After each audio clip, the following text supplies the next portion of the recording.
충청북도교육청 납품 비리에 관여한 브로커에게 실형이 선고됐습니다.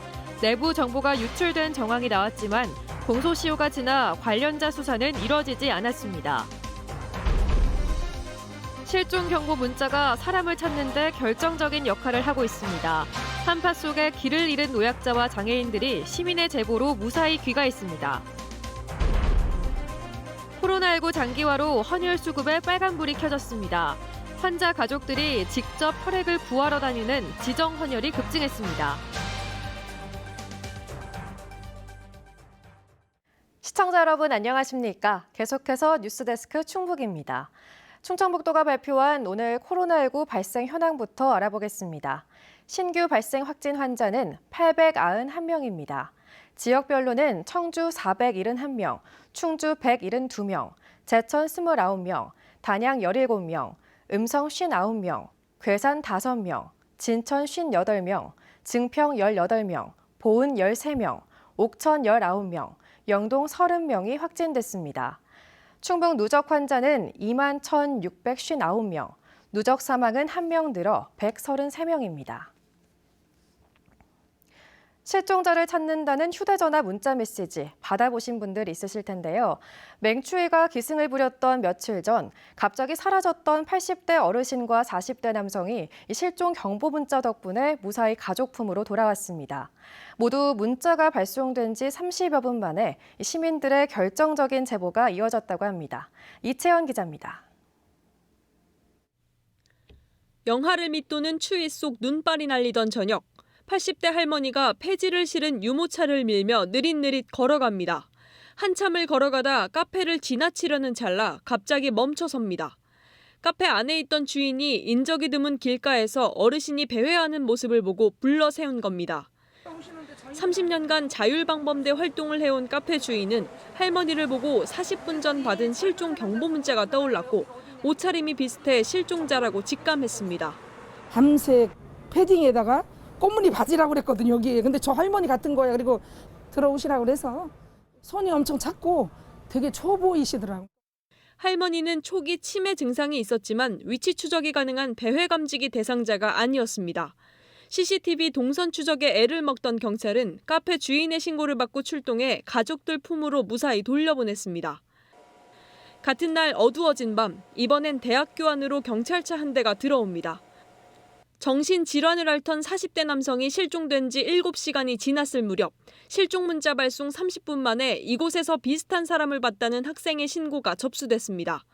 학생의 결정적인 제보로 남성이 발견된 곳은 한 건물 4층 화장실.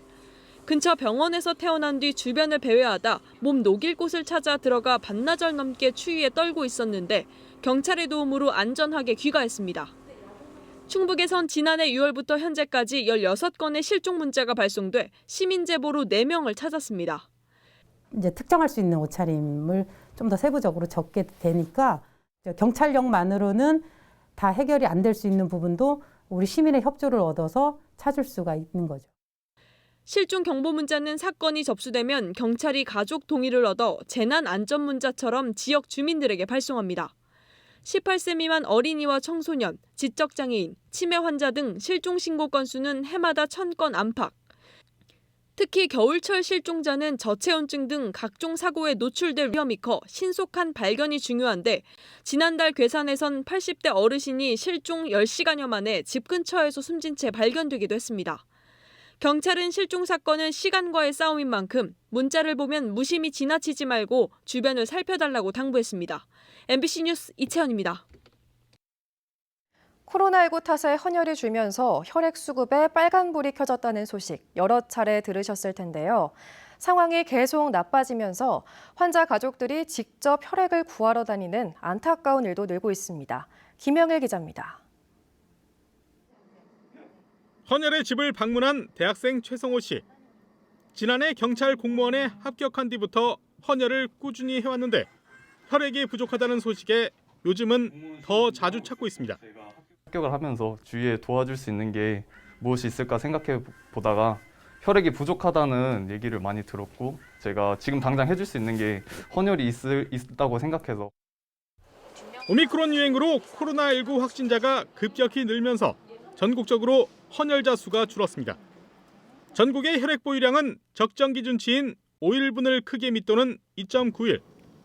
혈액 수급 위기 단계 중 주의 단계에 돌입했습니다. 충북의 혈액 보유량도 3일분을 간신히 유지하고 있지만 O형과 A형은 재고가 거의 남아있지 않습니다. 원래는 여기서 계속 혈액을 보관하고 있다가 저희가 출고를 해야 되는데 보관할 수 있는 혈액조차도 없는 상황이어서 저희가 이제 혈액이 없으면 타 혈액원에서 이제 받아가지고 출고를 해야 되는 상황이에요. 이렇다 보니 환자나 보호자들이 헌혈해줄 사람을 직접 찾아다니는 지정헌혈은 계속 늘고 있습니다.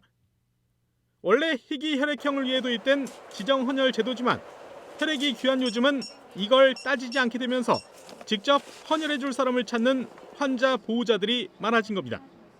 실제로 지난해 충북에서 이뤄진 지정헌혈은 2,100여 건. 코로나19 유행 이전인 2019년과 비교하면 3배 이상 급증했습니다.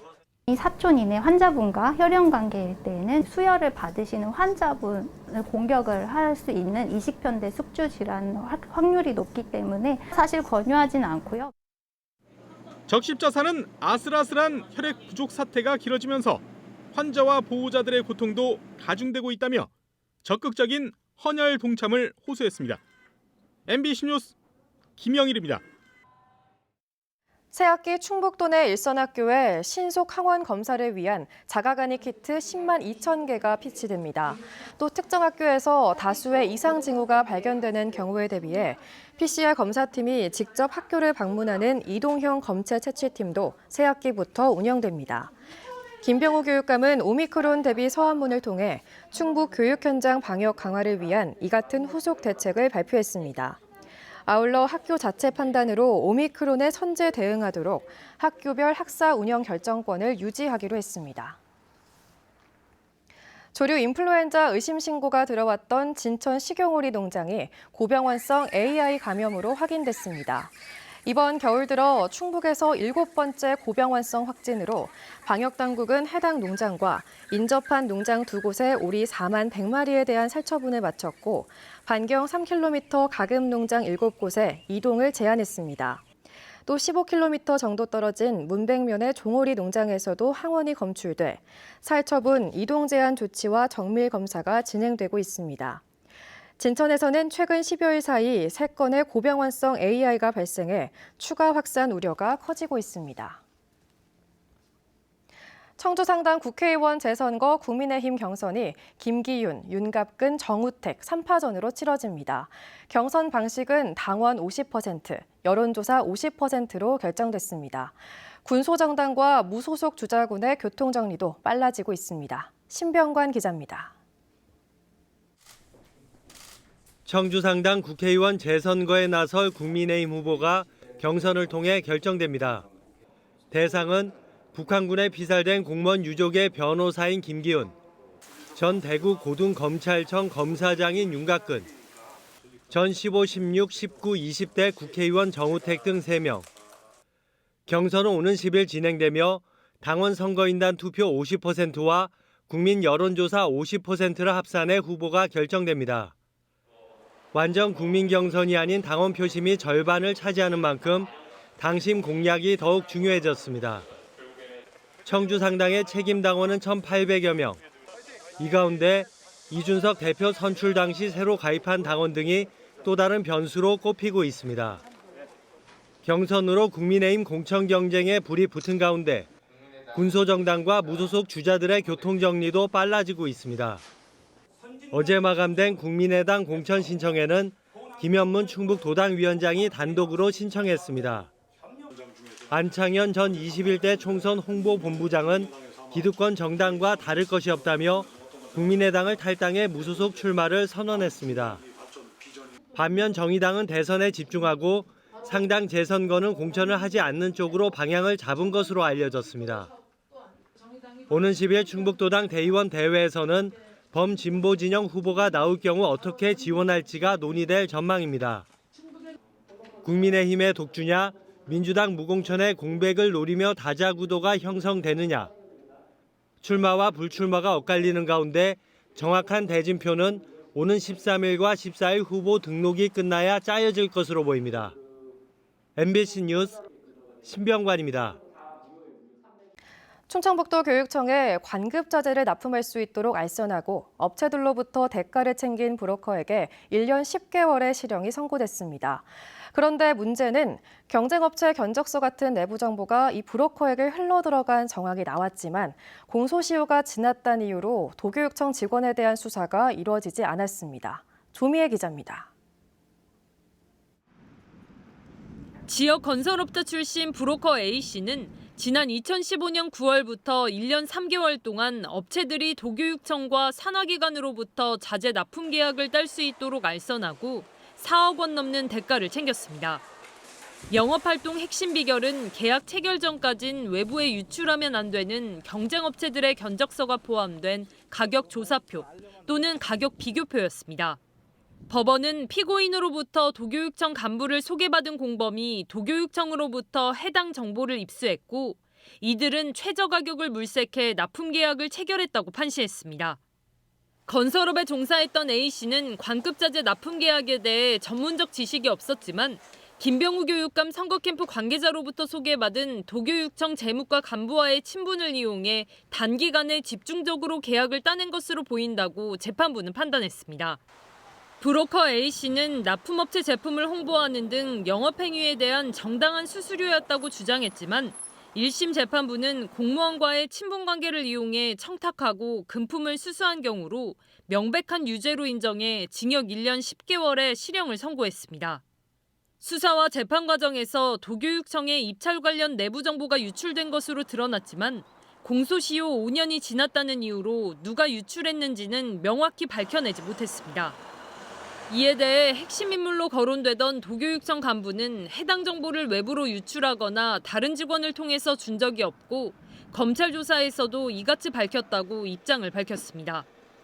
또 그동안 민간인 비리일 뿐이라고 선을 긋던 도교육청 측은 이번 재판 결과와 관련해 관련자가 이미 퇴직해 할 말이 없다며 말을 아꼈습니다. 한편 브로커 A씨가 접촉했던 김병우 교육감 캠프 관계자 등으로도 수사를 확대하고 있는 검찰은 지방선거 이전에 수사를 마무리할 계획이라고 밝혔습니다. MBC 뉴스 조미입니다. 교차로 꼬리 물기를 금지하는 옐로존 위반 차량이 하루에 3건꼴로 적발됐습니다. 충북경찰청은 지난달 17일부터 청주 시내 옐로존 8곳에서 교차로 꼬리 물기 차량을 단속한 결과 63건을 적발했다고 밝혔습니다. 차량 신호가 적색 신호로 바뀐 뒤에도 옐로존을 빠져나가지 못하면 승용차 기준 과태료 5만 원이 부과됩니다. 경찰은 출퇴근 시간대를 중심으로 캠코더를 활용한 단속을 이어가고 연말부터는 꼬리 물기 무인 단속 장비를 도입할 계획입니다. 충청북도 교육청이 교원 2,300여 명에 대한 인사를 다음 달 1일자로 단행했습니다. 교육국장의 이광우 청주교육지원청 교육국장, 단재교육연수원장의 김상열 음성교육장, 교육연구정보원장의 배구정 미래인재과장, 유아교육진흥원장의 노영신 유아특수복지과 장학관, 진로교육원장의 홍순두 교원인사과 장학관이 임명됐습니다.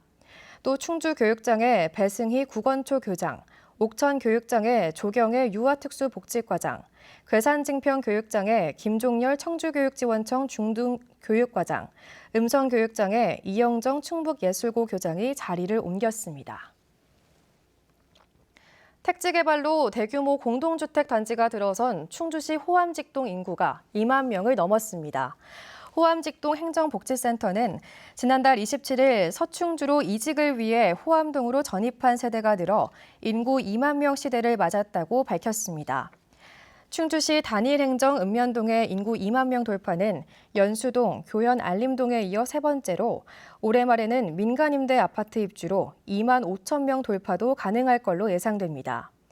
한편 충주시는 민원인 급증에 따라 호암직동 행복복지센터를 내년 1월까지 지상 3층 규모로 신축할 예정입니다.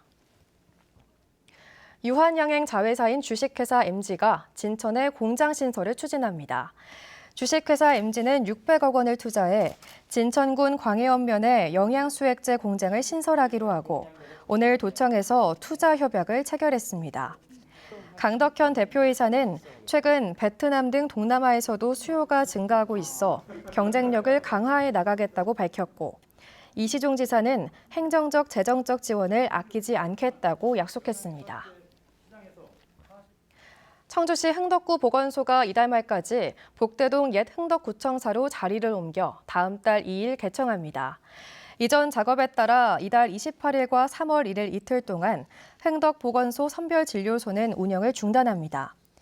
별도의 리모델링 없이 이전하는 흥덕보건소는 2027년까지 227억 원을 들여 연면적 6,000제곱미터 규모의 신청사를 지을 때까지 옛 흥덕구청사를 사용하게 됩니다. 기존 비하동 흥덕구 보건소 건물에는 현재 민간 건물을 임차하고 있는 정신건강복지센터와 치매안심센터 등이 들어서게 됩니다. 차량용 무선 충전 거치대를 고온에서 사용할 경우 충전 속도가 느려지는 것으로 나타났습니다. 한국소비자원은 차량용 무선 충전 거치대 10개 제품을 시험한 결과 겨울철 히터가 나오는 송풍구에 거치했을 때 충전 시간이 최대 2.8배 늘어났다고 밝혔습니다. 충북 소식 마칩니다. 시청해주신 여러분 고맙습니다.